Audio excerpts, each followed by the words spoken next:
It's been long years, Scott. I hope you make the best out of your life. Thank you, officer. I will. Where are you headed to? Back home to my family.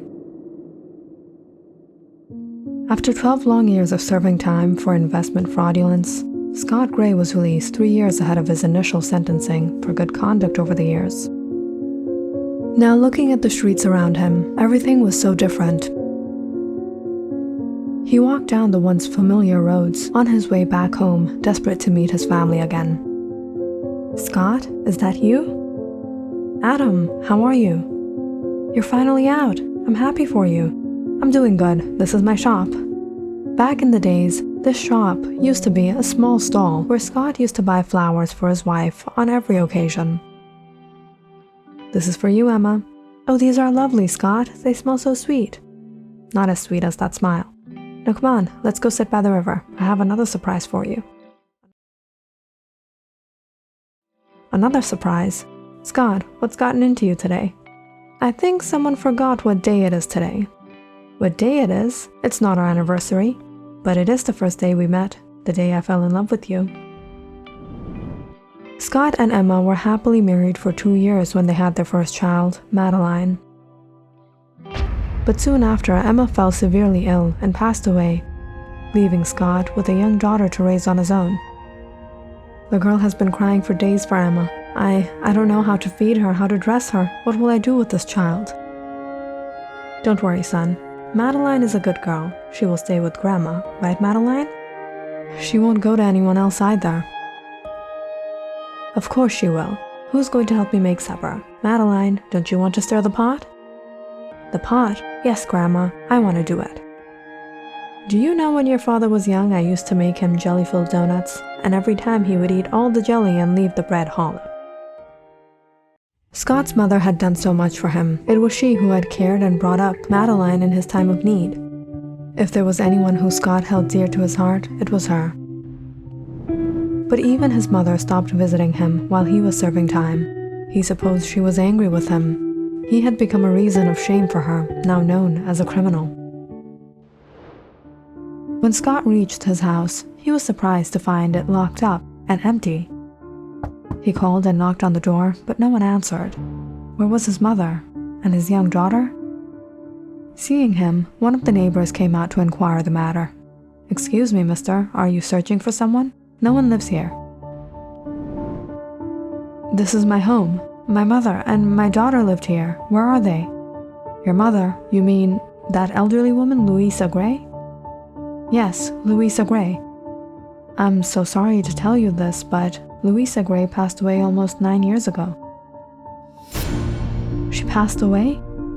And what about my daughter? She was only a child when I left her. I'm sorry, mister. I don't know. Perhaps you can go to the town cemetery. Louisa Gray was buried there. Scott was devastated. He stood in front of his mother's grave, shattered, unable to accept the truth. And when he searched the town to find his daughter, he was sickened to realize Madeline was missing. Where could she be? How was she? What was she doing?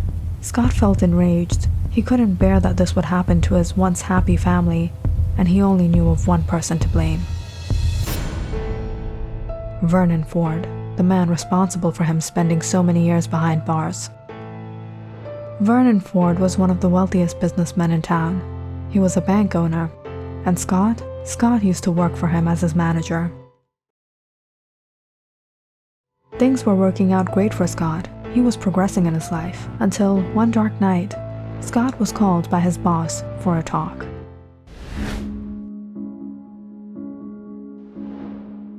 Scott, take the blame on yourself. I'll hire the best lawyers. You don't have to worry. You'll be out in months.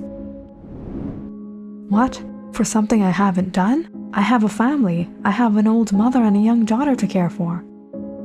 Scott, I told you don't have to worry about anything. I'll take care of your family. No, I'm sorry, I can't do this. I want to bring up my own daughter. I want to live my life. Look, Scott, it's better you listen, because I see no way out for you. If you deny, you'll still go to jail, and you'll find no one to help you. The Ford Bank had been caught frauding people, stealing their wealth and amassing over millions of dollars from the public and other partnering businesses. Vernon Ford was trying to escape the hands of the authorities, and there was only one easy way out if someone else would confess to the crime. And that someone was going to be his manager, Scott Gray. But after doing so much, with the hope that Vernon would handle everything, to find his family broken, no more, Scott couldn't bear the rage. He wanted revenge, and he would take it no matter what.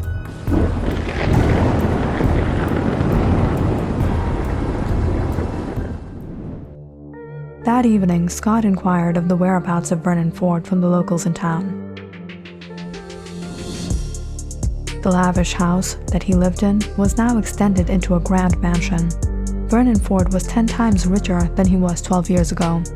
He amassed even more wealth, and by what other means could it have been than deceiving innocent folk? For the next few days, Scott kept an eye around the Ford mansion. He became familiar with the residents once again. Vernon had kept a few guards at the gate, but they didn't seem like they would be trouble to fool. What would be the issue was the security dog that roamed on his property. One bark and Scott would be caught on the spot. Scott kept track on when Vernon left the mansion and when he returned.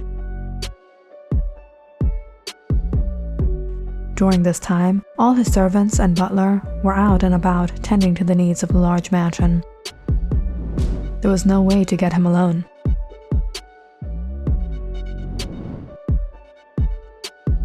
But at 7 p.m. every evening, the mansion would fall silent.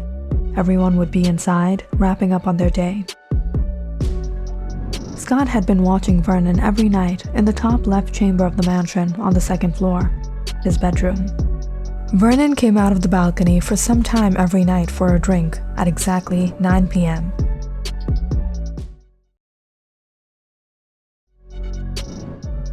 The guards were drowsy in their sleep, the gardens were dark and empty, and the lamps around the boundary only allowed the light to seep so far. It was the perfect time.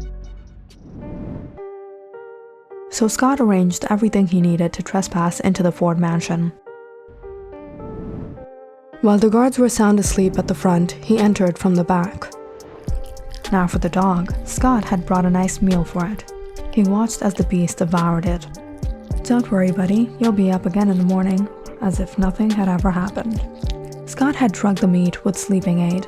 While the dog enjoyed his meal, Scott crossed a large lawn to the corner of the mansion. Using his rope, he climbed the wall and reached the balcony of Vernon's chamber. It was finally time. But as Scott loaded his gun, he suddenly froze, seeing the curtains move.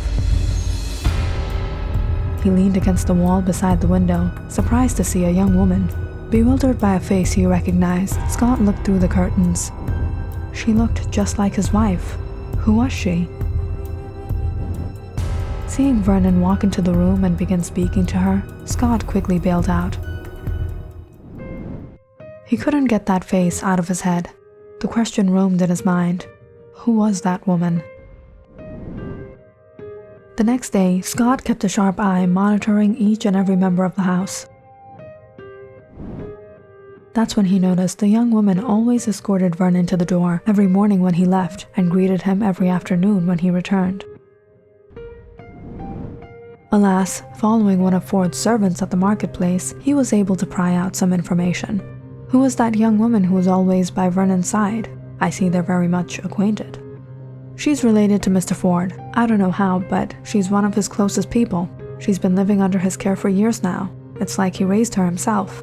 Mr. Ford sent her to a boarding school, and later when she returned, she has been handling all his affairs.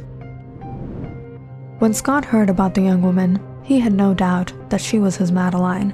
So Vernon Ford had kept his word. He had taken care of her. But that still didn't make up for what he had done to him. So the next night, Scott returned to the Ford mansion, passing all the security and drugging the dog again. He climbed up to Vernon's balcony. Lurking in the shadows, he waited for Vernon to come out for his nightly drink. "Hello, Vernon." Vernon turned around, startled by a voice behind him. He stared to the corner of his balcony to find a man he recognized. "Scott? You? When did you come? Why didn't you tell me you were out? I was waiting for you. Right, Mr. Ford. That's why you came to visit me while I was serving time for the crime you committed. That's why you spent a fortune to bail me out in only months. That's what you promised me, didn't you? Scott stepped out, holding a gun straight at Vernon. Vernon stepped back a bit shocked.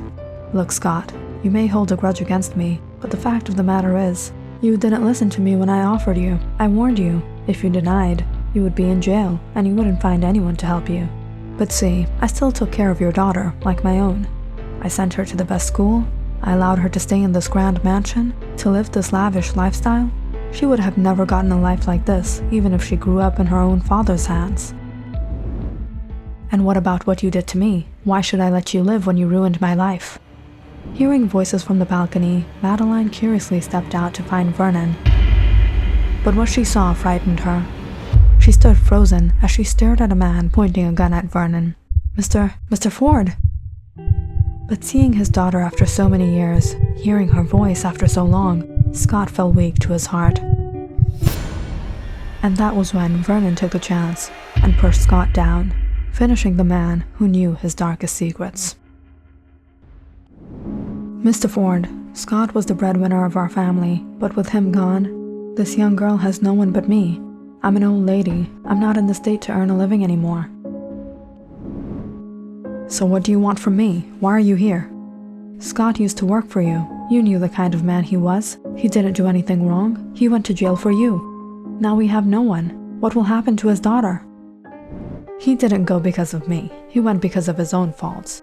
You can say whatever you want, old woman, but your words have no value. Everyone knows your son is a criminal. After Scott was sentenced to time, Louisa Gray had brought the young Madeline, only 5 years old at the time, to the Ford mansion, hoping Vernon would be grateful to her son for what he did for him, but Vernon Ford humiliated her and sent her and her granddaughter away. Louisa Gray had no choice but to work for a living, but soon enough her health began to deteriorate from all the labor, and about 4 years later, she passed away, leaving behind Madeline to no one. When the news spread, one of Madeline's distant relatives came forward to find help for the young girl and brought her to Vernon Ford again. Mr. Ford, this girl has no one. Her mother passed away. Her father is behind bars. She was being raised by her grandmother, who died some weeks back. Now she has nowhere to go. When Vernon heard of Scott's daughter again, he was irritated and had no intention of taking care of this orphan. But after all these years, when he actually looked upon the now 9-year-old girl, and the innocence and beauty in her eyes, he decided to keep her.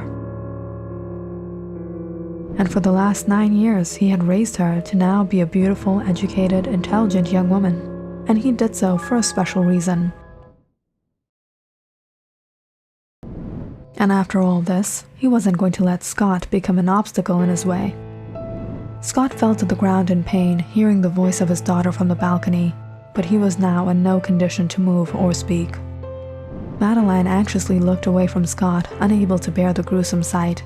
Mr. Ford, who is this man? Vernon sighed and shook his head. Just a petty thief, sweetheart. How did he pass the security and get here? I'll inform the guards right away, Mr. Ford. It's all right, Madeline. They'll do it themselves. Now where were we? The marriage, of course. So what do you say? Shall I send news of our marriage? Are you ready? Yes, Mr. Ford, as you please. Wonderful. Vernon smiled, peering over the balcony as he let out a chuckle. And in case you're still alive down there, you're not invited to our wedding.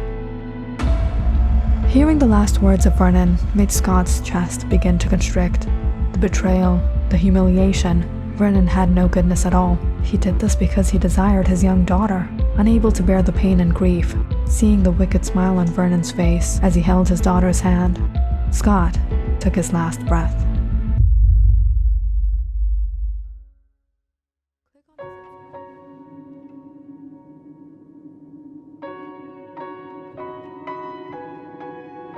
Madeline Gray was a lovely young woman who grew up living in the luxury of the Ford mansion after she was orphaned.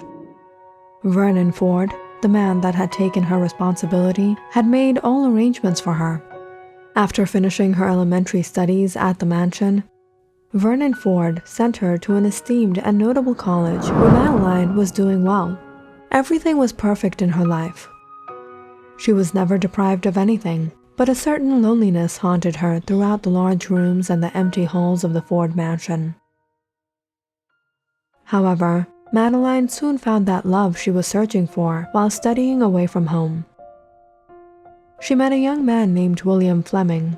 William was an intelligent, handsome, sophisticated young man, and just by talking to him, Madeline fell in love. If Madeline was upset, for some reason it was William who cared. If Madeline was happy, it was William to be the first one to celebrate. And if Madeline was angry, he would be the first to, well, joke about how silly the matter was and help her cool down. "William, what are you doing? We only get a few minutes to spend out of our busy schedules and you're still working on your paper." "Yeah, what can I say? Can't let my grades drop now, can I?" "Oh, give me that. You can't spare me 5 minutes?" "What is this, William?" "It gets hard to focus in class and then I start scribbling. And now I have a whole notebook of only you." "So you're an artist as well?" "Honestly, I'm not, but there's just something about you."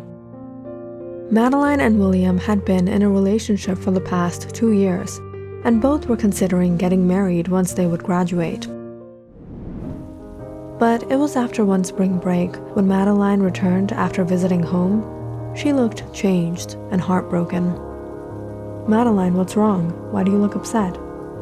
"William, we can't see each other anymore." "What? Madeline, what are you talking about? Are you upset with me? What happened? We can talk things out." "It's not you, William, but it's the circumstance. My benefactor wants to marry me." No, Madeline, don't tell me you said yes to him." "I have to, William." "Madeline, you can't do this. That man is as old as your father. How can you say yes?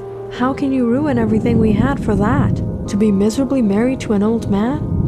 "William, try to understand. After my father went to jail, my grandmother passed away, I don't have a mother, my relatives even abandoned me, but it was him who took me in. He favored me when no one else had. No, I can't accept this. Just because he did that for you doesn't mean you've become his slave. Tell me, Madeline, is he making you do this? You don't have to." "No, William, he's never treated me with disrespect. I owe my whole life to him, everything I have. This isn't fair, Madeline. What about us? I love you. I loved you too, William, but now I don't have a choice. Perhaps it's best that we don't meet again." Madeline miserably ended her relationship with William and returned to the Ford mansion. She felt like her life was falling apart after breaking up with him, the one she truly loved. But how could she say no, after all Vernon Ford did for her? "If you want anything, Madeline, you just let me know. Don't hesitate. Think of this as your own home." "No, Mr. Ford, you've given me so much already. What more could I possibly ask for?" "Whatever your heart desires. Now come on, for your 16th birthday, I got you the most expensive dress in town. Why don't you wear it and come down to the party with me?" "Yes, Mr. Ford." "You're growing up to be a beautiful young woman, Madeline, just as I envisioned. You have truly amazed me."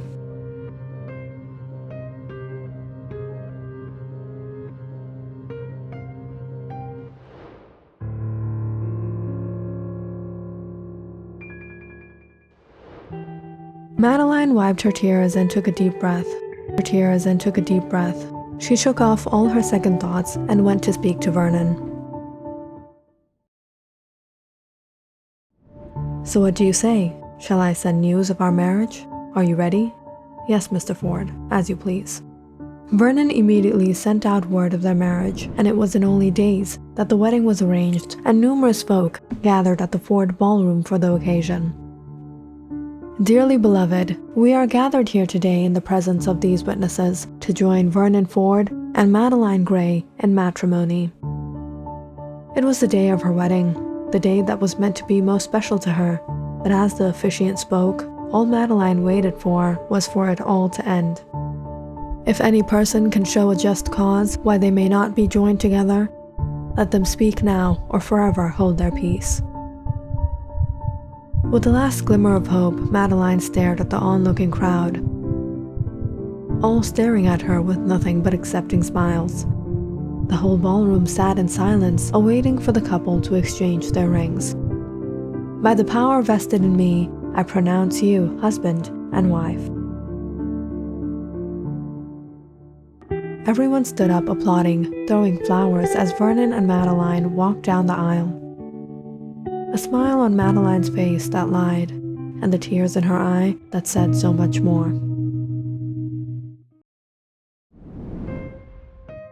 That evening, a grand reception party was arranged in the courtyard of the Vernon mansion.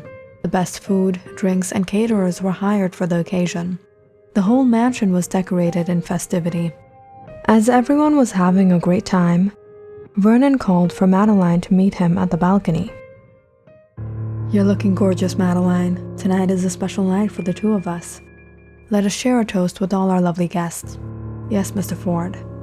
"You may call me Vernon, my beloved. You're mine, and I'm yours now." Vernon clapped his hands, calling for everyone's attention from the balcony. Thank you everyone for coming here to share these special moments of my life with me." He looked at Madeline standing beside him and smiled.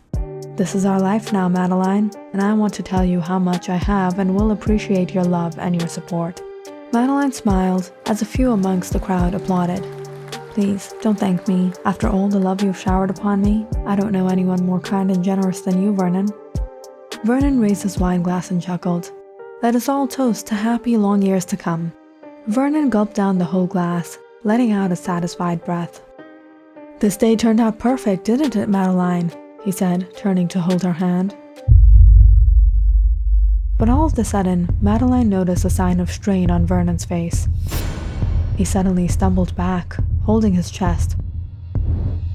"Vernon, are you okay?" I... Unable to bear the sudden extreme pain, Vernon lost his balance and fell over the balcony. Madeline rushed to get hold of him, but it was too late. He slipped through her hands. Everyone screamed out in horror as they heard the gruesome thud on the ground. Madeline rushed inside and through the mansion to get to the courtyard, while all of Vernon's servants hurried to assist him. "Call an ambulance immediately! He's still breathing!" The night of their wedding turned out quite unexpected and tragic. Vernon had survived the fall. However, his body became paralyzed and his speech too compromised. Doctors examined him to find his brain was still active. He was able to communicate with his eye movements, but unable to move a single limb of his body.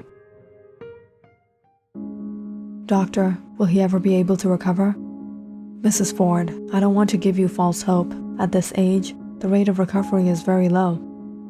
After bidding the doctors farewell, Madeline returned to Vernon's bedroom, where the servants took Vernon off his wheelchair and laid him on the bed. "Good night, Mrs. Ford. Call me Madeline, Mr. Brown, like you always have." "Dear, I just don't understand how everything turned out like this." "It's all right, Mr. Brown. There is nothing we can do to change fate. This was destiny." "I guess so, my dear." "Good night, Mr. Brown. And before you go, there will be a guest arriving soon. Please do escort him up." As the servants left, Madeline sat down beside Vernon, staring at him, looking at her with the misery in his eyes. There was just something about the tears that rolled down his cheek that made a smile appear on her lips. On the day of Madeline's wedding, she had no one there from her side. But Madeline did have a distant relative, Timothy Miller. The news of Vernon Ford's marriage to Madeline spread like wildfire through town, soon reaching the ears of Timothy Miller. Timothy was the man who had brought Madeline to Vernon Ford after her grandmother passed away almost 10 years ago. Upon receiving news of her marriage, he hurried to meet the young girl a last time before the wedding took place. There were some things he needed to tell her. "Madeline, I know this will be difficult for you to hear, but I must tell you this. Vernon Ford may have done a lot for you, but he's not the man you think he is." "What do you mean?" "Look at this. The man Vernon Ford called a petty thief was none other than your own father, Scott Gray." "What? How can that be? My father was in jail." "He was released prior to his sentence. Madeline, you don't know anything, dear. You don't know the secrets Vernon Ford has kept from you all these years. He was behind all of this. Just days before his death, your father came to meet me." "How could you do this, Timothy? How could you betray your own family?" "Cousin, try to understand. How could I have taken care of your daughter? I wasn't in the financial state." "Excuses. That's why you would give my daughter into the hands of that wicked Vernon Ford?" "Cousin, I didn't have a choice. That was the only arrangement I could make for her." "You think he's a good man just because he took Madeline's responsibility? You know nothing of what Vernon Ford is. He's an evil man."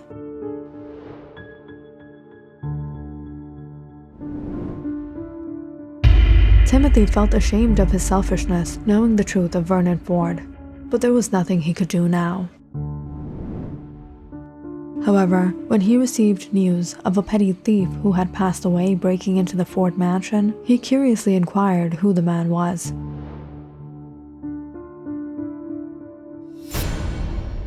And found out it was none other than his own cousin Scott. Timothy was devastated, but that wasn't the only news he got. He also learnt of Madeline's marriage to Vernon. All these years, he hadn't contacted Madeline in fear of his responsibilities towards her.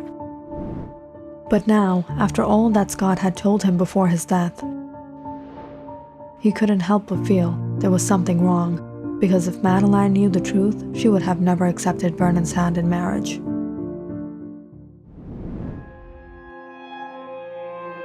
When Madeline learned the truth of Vernon Ford and the truth of her innocent father, she was heartbroken, and with the pain came rage and the want for revenge.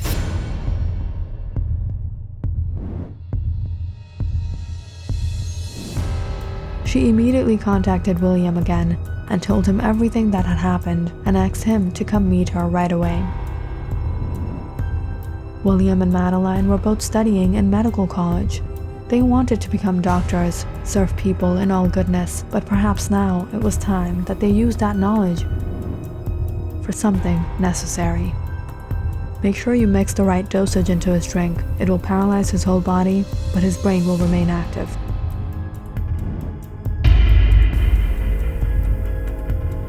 The young couple drugged Vernon and plotted the whole accident out in front of the onlooking crowd.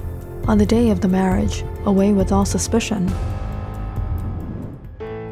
Madeline smiled as Vernon as tears fell from his eyes, when suddenly she heard a voice from the door. "Madeline?"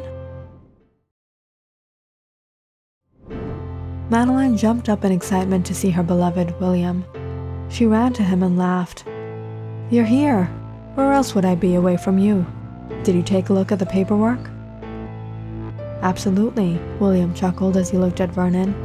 "Now, since Mr. Ford is, well, in a vegetative state, unable to care for himself, let alone this grand mansion and his multi-million business, we can transfer all his wealth and property to his wife, Mrs. Madeline Ford. Isn't that right?" Madeline smirked as she stepped forward and looked at Vernon in the eye. "What did you think? You would treat my family like filth? You would ruin my father's life, call him a petty thief, and have the nerve to kill him in front of me, and then I would marry you and be a dedicated, devoted wife? Mrs. Madeline Ford? Maybe to the outside world, I will. But you and I both know our secret. Don't tell, okay, Vernon?"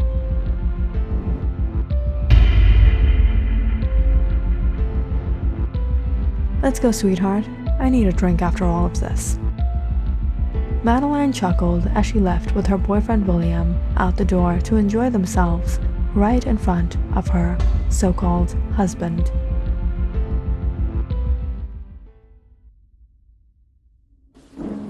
As Vernon lay there alone in misery, unable to say anything, the rain suddenly started to pour.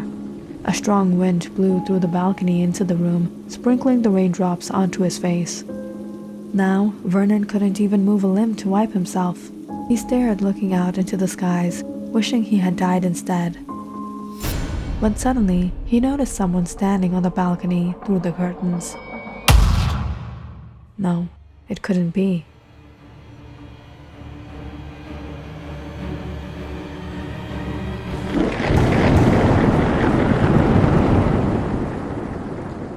Vernon Ford, in case you can still hear and see me, I wish you a long life.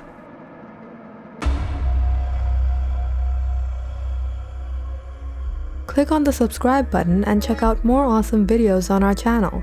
And don't forget to press the bell icon because you know it's interesting.